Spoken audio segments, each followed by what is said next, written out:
Hello friends, welcome back to my YouTube channel CNC Guru Mahendra Verma. और मैं महेंद्र वर्मा आज फिर आपके लिए एक बहुत ही बेहतरीन वीडियो लेके आया हूँ। तो दोस्तों जल्दी से चैनल को सब्सक्राइब करें, बेल आइकन को प्रेस करें और मेरे सोशल मीडिया नेटवर्क को ज्वाइन करें, जिसका लिंक मैंने डिस्क्रिप्शन में दिया हुआ है।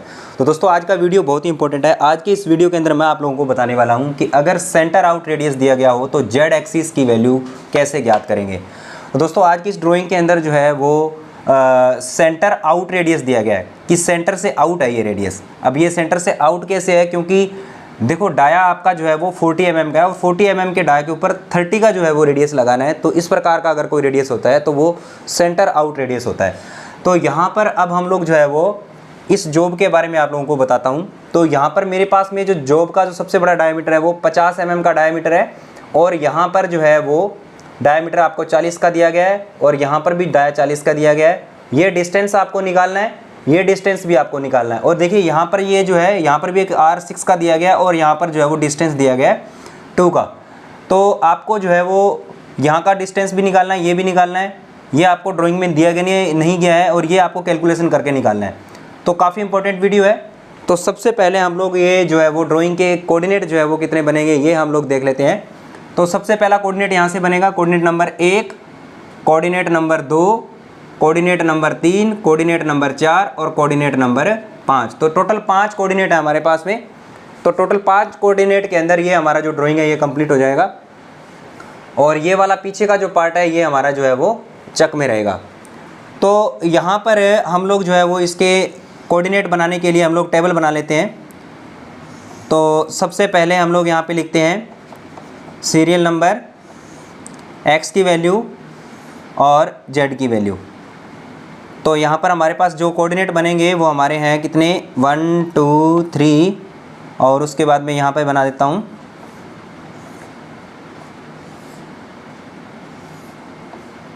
4 और 5। तो टोटल हमारे जो है वो कितने कोऑर्डिनेट बनेंगे, 5 कोऑर्डिनेट बनेंगे।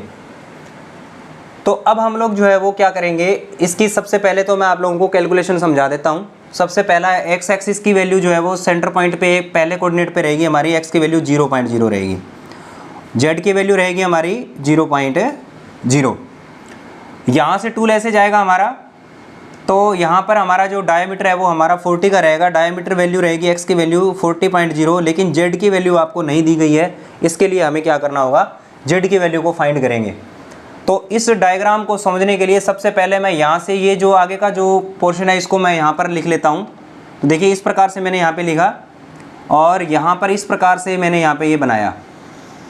तो ये जो रेडियस है ये सेंटर आउट रेडियस है। इस रेडियस के अंदर जो हमारे जॉब का जो सेंटर है, जॉब का सेंटर ये है, यहाँ पे बन रहा है जॉब का सेंटर, ठीक है। अब टोटल डायमीटर हमारा जो है वो यहाँ से लेकर के यहाँ तक कितना है, ये हमारा है 40। तो डाया 40 का है ये। अब डाया 40 का है तो यहाँ पर कितना बनेगा, ये हमारा 20 का है। और हमारा जो रेडियस है, रेडियस हमारा कितने का है, 30 का रेडियस है। तो ये देखो ये सेंटर लाइन से 10 mm नीचे की ओर इसका सेंटर बनेगा इस रेडियस का।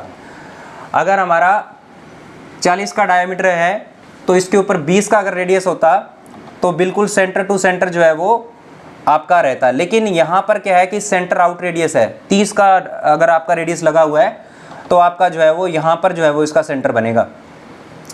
जब इसका यहाँ पर सेंटर बनेगा तो देखिए ये यहाँ से लेकर के यहाँ तक का डिस्टेंस तो आपका 20 रहेगा और उसके बाद में यहाँ का डिस्टेंस जो है आपका कितना रहेगा 10। ये कितना हो जाएगा आपका 10 हो जाएगा। तो अब हमें जो है वो क्या करना होगा, इसका सेंटर हमारा जो है वो ये है। तो इसको हम लोग कैसे कैलकुलेट करेंगे, देखिए इस सेंटर से हम लोग जो है इसको एक ऐसे इस प्रकार से ऐसे पॉइंट मिला देंगे यहाँ पे और यहाँ पर जो है वो आपका ये वाला वैल्यू हमें निकालना है। कहने का मतलब है कि यहाँ से लेकर के यहाँ तक का वैल्यू हम निकालेंगे और यहाँ से लेकर के ये वाला जो वैल्यू है इस प्रकार से हमारे पास एक ट्रायंगल आएगा, इसके अंदर हम लोग जो है वैल्यू को निकालेंगे। तो ये वैल्यू हमें फाइंड करनी है, ठीक है। और ये वाला वैल्यू हमारे पास में है कितना 10 और यहाँ पर जो है यहाँ से ये कर्ण की वैल्यू दी गई है हमें को कितनी, अगर रेडियस हमारा कितने का है 30 का है तो ये भी हमारा कितना रहेगा 30 हो जाएगा। तो अब हम लोग क्या करेंगे, इसकी वैल्यू को कैसे निकालना है हमें। तो सिंपल सी बात है, इसके अंदर पाइथागोरस वाला जो सूत्र है वो लगेगा। तो यहाँ पर लगेगा आपका आधार बराबर, आधार हमें ज्ञात करना है, ये आधार ज्ञात करना है। तो आधार बराबर आधार बराबर आपका लगेगा कर्ण का स्क्वायर हो जाएगा आपका माइनस लंब का स्क्वायर होगा। तो कर्ण आपका कितना रहेगा 30, तो 30 का स्क्वायर माइनस 10 का स्क्वायर, तो यहाँ पे हो जाएगा आपका 3 3 9 और ये 900 हो जाएगा। इसका कैलकुलेशन करेंगे अभी हम।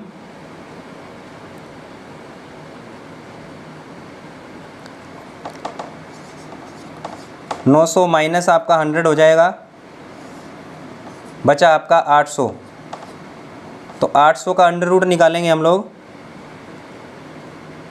तो ये होगा आपका 28.284, 28.28 आपका जो है वो क्या हो जाएगा, डिस्टेंस हो जाएगा 28.28। कहने का मतलब है कि यहाँ का जो कोऑर्डिनेट निकल के आएगा वो आएगा आपका 28.28। तो आपका जो z की वैल्यू है वो आपको जो है वो प्राप्त हो गई है। z की वैल्यू आपको निकल के आई है कितनी 28.28, माइनस में रहेगा ये वैल्यू 28.28 आपकी जो वैल्यू है वो निकल के आई है। तो यहाँ का वैल्यू निकल गया हमारा। अब हमें इस वाले पॉइंट से यहाँ वाले पॉइंट तक जाना है। तो यहाँ वाले पॉइंट तक जाने के लिए डायमीटर तो आपको दिया गया 40 का 40.0, लेकिन हमें z की वैल्यू नहीं दी गई है। अब z की वैल्यू नहीं दी गई है तो z की वैल्यू मैंने पहले भी आपको समझाई थी, निकालनी है। तो यहाँ पे देखिए, यहाँ पर एक सर्कल है, ये इस प्रकार से सिर्फ इतना पॉइंट यूज़ किया है, सिर्फ 2 mm जो है वो यूज़ किया हुआ है। ठीक है, यहाँ से यहाँ तक का सेंटर पॉइंट यहाँ पे है सर्कल का। तो रेडियस हमारा 6 का लग रहा है, 6 का रेडियस है, तो 2 ये रह गया और ये 4 बच गया यहाँ पे। तो इसका भी आधार निकालेंगे, एक साइड का निकलेगा तो 2 साइड का अपने आप जो है वो निकल आएगा। उसके लिए हमें क्या करना है, यहाँ पे फिर वही पाइथागोरस का प्रमेय लगेगा। यहाँ पे आधार बराबर कर्ण का स्क्वायर माइनस लंब का स्क्वायर लगेगा, और यहाँ पर जो है वो हम लोग इसका निकालेंगे। तो यहाँ पर कितना हो जाएगा आपका r तो आपका 6 रहेगा, तो 6 का स्क्वायर कितना हो गया माइनस 4 का स्क्वायर, अंडर रूट निकलेंगे तो 36 और 16, 36 हो गया ये आपका, और 4 का स्क्वायर हो गया आपका 16 हो गया।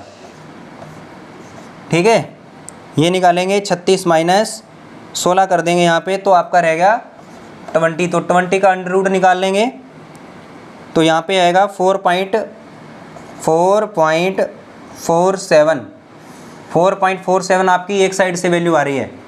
4.47 अगर एक साइड से वैल्यू आ रही है, मतलब यहाँ तक हाफ तक आ रही है 4.47 आ रही है, तो इधर भी कितना आएगा 4.47 आएगा, 4.47। तो 4.47 आया आपका, तो इंटू इसको 2 करेंगे तो 8.94, टोटल वैल्यू ये हो जाएगी आपकी 8.94।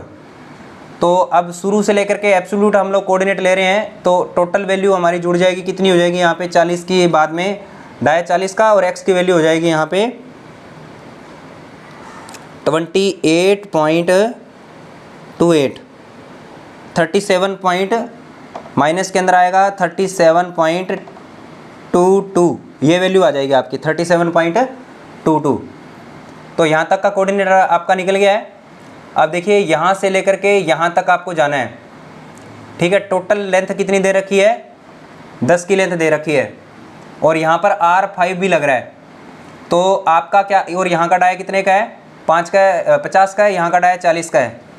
तो आपको यहाँ तक जो है वो रेडियस का जो स्टार्ट पॉइंट है, यहाँ से स्टार्ट पॉइंट होगा, तो यहाँ पर z की वैल्यू कितनी हो जाएगी, और टोटल यहाँ से लेकर के यहाँ तक का जो लेंथ है वो कितना है आपका 10 का है। तो आपको क्या करना है, देखिए यहाँ तक तो आपका जो वैल्यू है, यहाँ शुरू से लेकर के यहाँ तक की जो वैल्यू है वो आपकी है कितनी 37.22 है। अब यहाँ से यहाँ तक टूल कितना चलेगा, आपका रेडियस कितना है, आपका रेडियस है 5 का, तो आपको 5 mm पहले ही जो है वो टूल को रोक लेना है। रेडियस का जितना वैल्यू है, उससे जितना रेडियस का वैल्यू होगा उतने वैल्यू पे आपका टूल 5 mm पहले रुक जाएगा।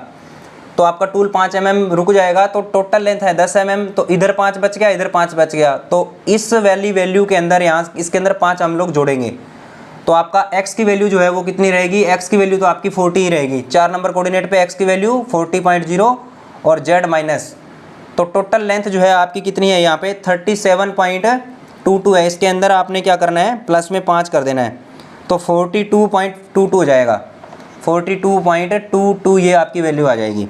ठीक है, तो ये हो गया आपका। और उसके बाद में यहाँ से यहाँ पर देखिए आपका जो है वो वैल्यू है वो क्या होगा, यहाँ से ऐसे आपको घूमना है, तो आपका x का वैल्यू जो है वो कितना है, x का वैल्यू हो जाएगा आपका 50, तो 50.0 हो जाएगा। और z माइनस टोटल वैल्यू कितनी हो जाएगी, इसके अंदर और 5 जुड़ जाएगा, तो आपका टोटल वैल्यू हो गई 10 + 8.94 प्लस में 28.28, तो 47.22, 47 माइनस में 47.22 आपका ये वैल्यू हो जाएगा। तो इस प्रकार से जो है वो आप लोग जो है वो कोऑर्डिनेट आप निकाल सकते हो। तो इस कोऑर्डिनेट के अंदर देखो, पहला हमारा जो कोऑर्डिनेट है ये, और दूसरे के अंदर आपका जो कोऑर्डिनेट वो जाएगा आपका G03 कोड के अंदर, G03 कोड लगेगा यहाँ पे, और इसकी R भी यहाँ पे लगेगी। R कितने का रहेगा इसके अंदर, 2 नंबर कोऑर्डिनेट में R 30.0 का रहेगा।